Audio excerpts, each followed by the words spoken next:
समस्त मोर praise the Lord प्रिय भाई और भौणी मैंने आज मुझे जो कहानी विषय आपण मानू कहवाक जाऊँगी सेटा अत्यंत गुरुत्वपूर्ण एवं प्रेरणादायक। यह केवल हरईदेवा पुत्रर कहानी नुहे बरं जड़े स्नेहमय पिता कहानी। यही दृष्टांत आम मानू ये शिखाए जे आम परमेश्वर पाखर जेते दूर को चली जाऊना कहीं परमेश्वर प्रेम आम मानू पुणी थे उठे पारे। यही दृष्टांत को आपण लूक 15:11 पदरे आपण देखिपारे अभय पुत्रर दृष्टांत। प्रिय माने यही कहानी रे से पिता छोट पुओ उत्तराधिकारी दाबी करे, पिता छाड़ी जाए एवं सांसारिक जीवन में सबकि उड़ाई दिए। जेतेबेले तार टंका शेष हो जाए एवं तार सांग माने छाड़ी जाती से भूकेला मलिन एवं लज्जित अवस्था पड़ जाए। ता जीवन में दुर्भिक्ष समय रे बाइबल आमको कहे जे से पश्चाताप कला आउ निज पिता पाखक फेरिबा निष्पत्ति नेला आ कहिला मु उठी मोर पिता पाखक जीवी। प्रिय भाई और भौणी मैंने मुझे आपण मानक किसी कहवाक चाहे।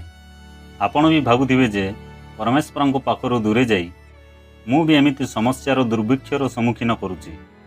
तेबे मु आपण मानक कहवाक चाहे आपण एते दूरे जाई नाहंती जे फेरी पारिबेनी। आपण जहा किछि हराई थांतु ना काहींकी समय सुजोग पवित्रता किंबा संपर्क होना कहीं परमेश्वर एवं मध्य आपणको अपेक्षा करिसंती। आपणक विफलता आपणक कहानीर शेष नुहे। से दुष्टांतर पिता भली से खला बाहु निए आपणक अपेक्षा करुचंती।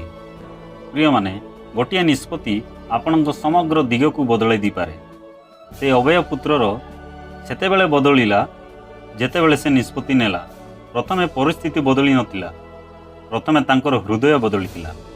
यह संभव जे आज आपणक जीवन उजुड़ी पड़ी बोली भावुथाओ, किंतु परमेश्वर आपणको यही गोटिए पदक्षेप नेबाकू डाकुचंती। उठिबाकू फेरिबाकू नम्रता और विश्वास सहित तांको पाखकू आसिबाकू। प्रिय माने पश्चातापी हृदय पाखकू परमेश्वर दौड़ी आसंती। जेतेबेले आमे सत्य हृदयरू फेरी आसू परमेश्वर आमको देखिबा मात्रे दयारे पूर्ण होई आम पाखक आसंती, आमको आलिंगन करती एवं पुणी थे नूतन जीवन आरंभ दे था। जेतेबेले से पितार पुओ गाँ ठारू दूर थिला बेले ही पिता तांकु देखिले एवं दौड़ी गले तांकु आलिंगन कले एवं चुम्बन कले। यह आपणक प्रति प्रिय माने परमेश्वर हृदय को देखाए। से आपणको प्रथम निजको सफा करी आसिबाकू अपेक्षा करती नाही। से आपणक भंगा अवस्था आपणको मिलन करती, आपणक लज्जा ढाकती एवं ख्रीष्टरे आपणक परिचय को पुनरुद्धार करती। से पितार पुओ प्रस्तुत थिला कहवाकू मु उठी मोर बापा पाखक जीवी और तांकु कहिबी बापा ईश्वर विरुद्ध रे और तुम दृष्टि रे मु पाप कली। तुम पुओ बोली डका जीवर मु आउ योग्य नुहे। मते तुमर जड़े मूलिया परी रख। सेतिरे से उठी अपना पिता निकट को गला, किंतु से दूर रे थाउ थाउ ताहार पिता ताकू देखी दयारे विगलित हेले और दौड़ी जाई तांकु आलिंगन कले, अति स्नेहरे चुम्बन देले। पुत्र तांकु कहिला बापा ईश्वर विरुद्ध रे और तुम दृष्टि रे मु पाप कली। तुम पुओ बोली डका जीवार मु योग्य नाही। किंतु पिता अपना दास मानकु कहिले सबुठारु भल लुगा चंचल घेनी आसी एहाकु पिंधाओ, एहार हातरे मुदी और पादरे पादुका दियो, पुणी हृष्टपृष्ट बाछुरी आनी मारो। आसो आमे माने भजन करी उत्सव करू। प्रिय माने परमेश्वर आपणको केवल जड़े दास भावे फेरती नाही, ख्रीष्टरे से आपणको तांको प्रिय संतान भावे पुनर्स्थापन करती। आपणको अतीत आपणको पई भविष्यत को बातिल करे नाही। भज संगीत एवं आनंद उत्सव एसबू ए देखाई जे परमेश्वर आपणको सबुठु गभीर विफलतार मध्य आनंद आनी पारंती। शत्रु जहाकू ध्वंस पई भाविथिला परमेश्वर ताहाकू आपणक जीवन रे तांको दया कृपा एवं शक्ति देखाइबा पई व्यवहार करि पारंती।